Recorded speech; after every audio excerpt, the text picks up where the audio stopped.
Hello everybody, Andrew Casey at Hypersanity Books. Today we're taking a look at Mrs. Robinson, or should I say The Graduate.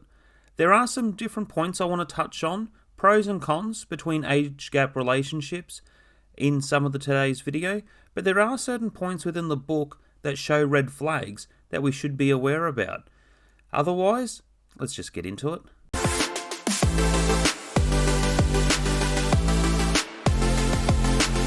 Number 1. Dialogue-driven plot. Look, Mrs. Robinson, I drove you home. I was glad to do it, but I have some things on my mind. Can you understand that? If you're looking at dialogue to drive your main plot, I think this is a good book to go off. The Benjamin character, played by Dustin Hoffman in the movie, he does a fantastic job. And when you look at the age of the movie to when the book was written to where we are now in 2024, wow, it's still relevant today, a lot of the story. And the dialogue may be simple in how it's written, but it also shows the type of character that he is, and it shows the experiences of Mrs. Robinson, how she has already targeted him in her web of lies. I mean, you didn't really think I'd do something like that. Like what? What do you think? Well, I don't know. It also shows some red flags because she has known him since he was born, being a family friend, but also knowing him as he's left school and moving on to the next phase of his life. And she sets him up for temptation. But a lot of the dialogue, when you look at the film, it's so close within the story, the book itself, where, I don't know, there's just something more interesting when you look at it, where he's calling out on certain things that she's doing or saying, and then saying, "Oh, I'm sorry, I've mistaken what you're saying," because it shows his lack of experience as a person. But it shows the statutory power that she has over him. May I ask you a question? What do you think of me? What do you mean? Number 2, the husband. There is an implication where the husband talks to him where it sounds like he's giving him the invitation to Mrs. Robinson, and that's where the dialogue is important. It sounds like he's talking to him about experiencing life and having a bit of fun, but his intentions at the time are not known, that he's not implying that he should be having fun with Mrs. Robinson. He's implying that he should possibly take out his daughter Eleanor, or it's another point of, you're at this young age, you need to get out and experience life now before you do get tied down. So some of the dialogue is important because it sounds like an open invitation to Mrs. Robinson, but it's actually not until the story unfolds later on. Number 3, his first time. Have you gotten us a room yet? I haven't, no. Do you want to? Well, I don't. I mean, I could. Or we could just talk. Well, his first time is with Mrs. Robinson, and it's within a hotel. You look at the dialogue, the way he's talking, he still calls her Mrs. Robinson and shows respect to her, and he's not wanting to upset her, and she knows it's his first time. Isn't there something you want to tell me? Tell you? Yes. Well, I want you to know how much I appreciate this. But this, again, shows that statutory power that she has over him because she's not looking at him as an equal. And this is the important part. I've done the video on 4 types of relationships.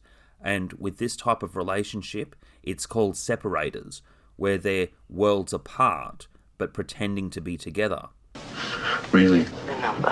What? The room number, Benjamin. I think you ought to tell me that. Oh, you're absolutely right. Number 4, meeting Eleanor.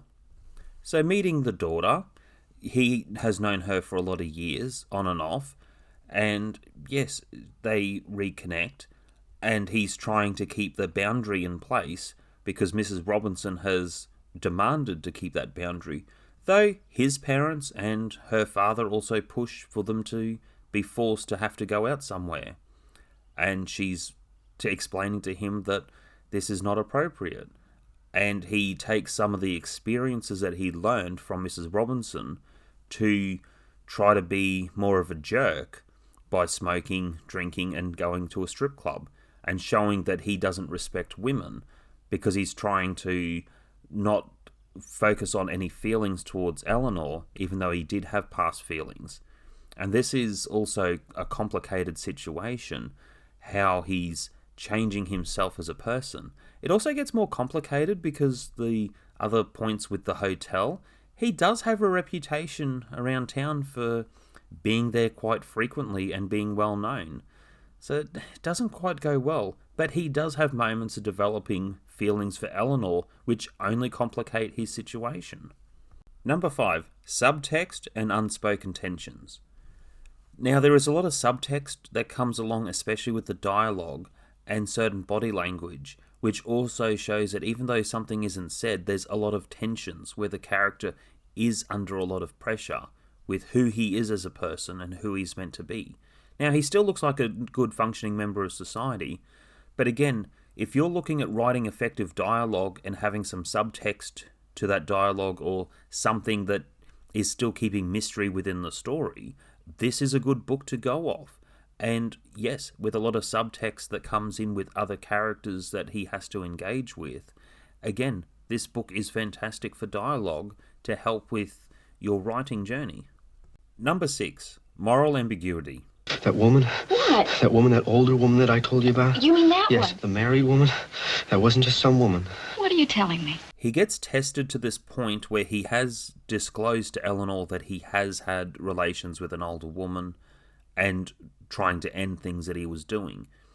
And he realizes at one point tensions are getting higher and he has to tell her the truth.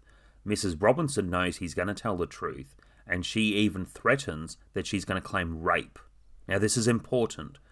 There is a lot of problems within the world between what we call about being consensual and then trying to turn a story around to do damage. And it also shows with what Mrs. Robinson was doing, it was no good was going to come of it, especially with the decision she was making when the truth comes out. And she was going to do more damage to his life if he was to do it. And this is also a point on vindictive narcissism. When she can't control him anymore, she's going to change how other third parties see him. And that's important. But the truth comes out, and Eleanor is in shock, looking at her mother realizing the truth. Now, it is questioned later on where Eleanor doesn't understand or trust him because of what the past is, and saying Mum said this and Dad said this, but he persists to try to build that trust with Eleanor, even though she has other friends going back to school. She's trying to move her life forward in another direction to move past it, but he's still persisting because of how he's feeling towards her. But the moral ambiguity that comes into the story, it was fantastic how it was written, how he had to take responsibility for what he was doing, but the behaviour does damage lives. Benjamin, will you just tell me what this is all about?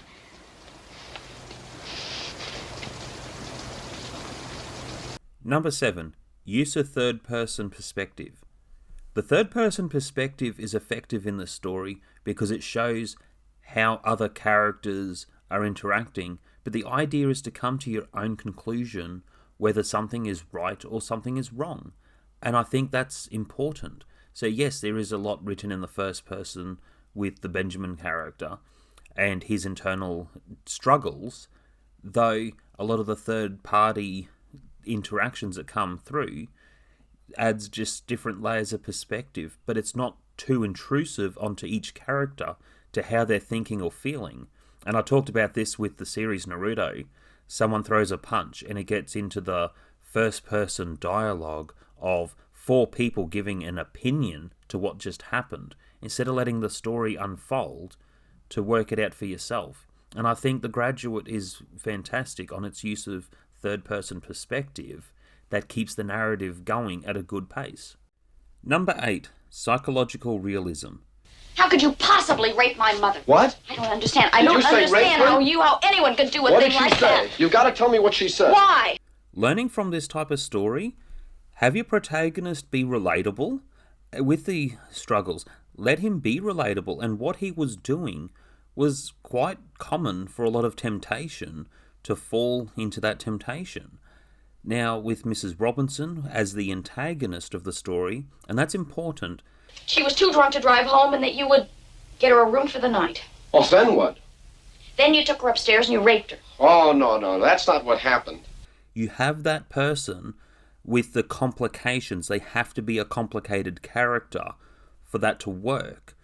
And that adds more of the in-depth psychology to the story. Though the Benjamin character grows through the story and the narrative. She started This is taking my her mother, clothes off, Benjamin. and suddenly there she was without any clothes on. I mean, really naked.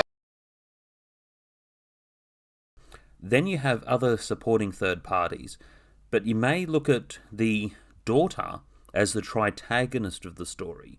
She's not in the story as often, but when she starts to get introduced, it changes perspective for him. I do think you should know the consequences of what you've done. I do think you should know that my wife and I are getting a divorce soon. It didn't mean anything. We might just as well have been shaking hands. Shaking hands.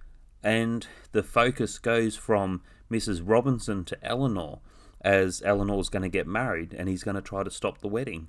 Well, that's not saying much for my wife, is it? You missed the point. I guess I do. The point is, I don't love your wife, I love your daughters, sir. Number 9. Open-ended.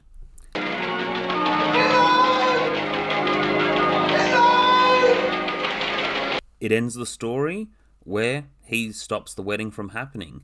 Yes, the father of Eleanor is annoyed with what's happened. You look at the scene within the church. This was also parodied within The Simpsons with the Abe Simpson character and Marge's mother.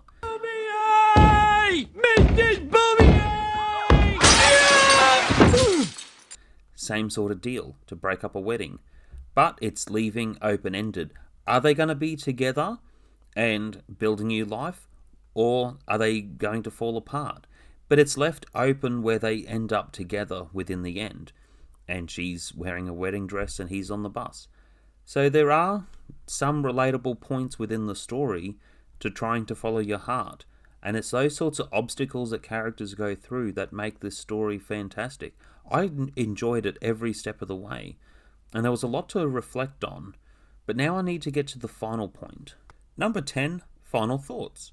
My final thoughts, myself, I've been in an age gap relationship where the first time I was with the mother of my child, I told my mother, and it's the first time I ever heard her swear. Because I also knew her from being within a certain social group with my mum, and it was complicated. Also more complicated after being with someone 13 years my senior, and being together for 2 years with a child unexpected to come along the way. She had him at age 41, but before he came along, I found out she was married.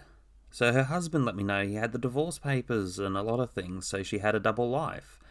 Complicated scenarios that we get ourselves into. So from there, I have had a lot of complications being with someone untrustworthy, and that's the point. With The Graduate, it's someone who has a lot of in-depth to their character, and he is still a developing character. And with that, no matter what he would do with his life, a character like Mrs. Robinson will never respect him. Ever. Now, moving forward, I may have had a child on the way, and I met Janelle. We were co-workers. And after some years and some different complications, Janelle and I end up together. Now, Janelle is 14 years my senior. And the difference is I met Janelle when I was 28, turned 29, and had my son. And she was in her early 40s. Life has moved forward to when we were together in her mid-40s, and I'm in my 30s. So it's not too bad. It's still adults consenting with an age gap relationship. There's no statutory difference there like what it was with The Graduate. And that's the key point. Now, sometimes there are stories that we've seen, like Tim was a good story on an age gap relationship. He was someone looking for work and just did odd jobs, and he had some intellectual differences which made him a flawed protagonist. And the love story with her being 20 years his senior, there was nothing wrong with that. It was a good story, Tim, and I will review that on this channel. But that is another story that shall be told another time.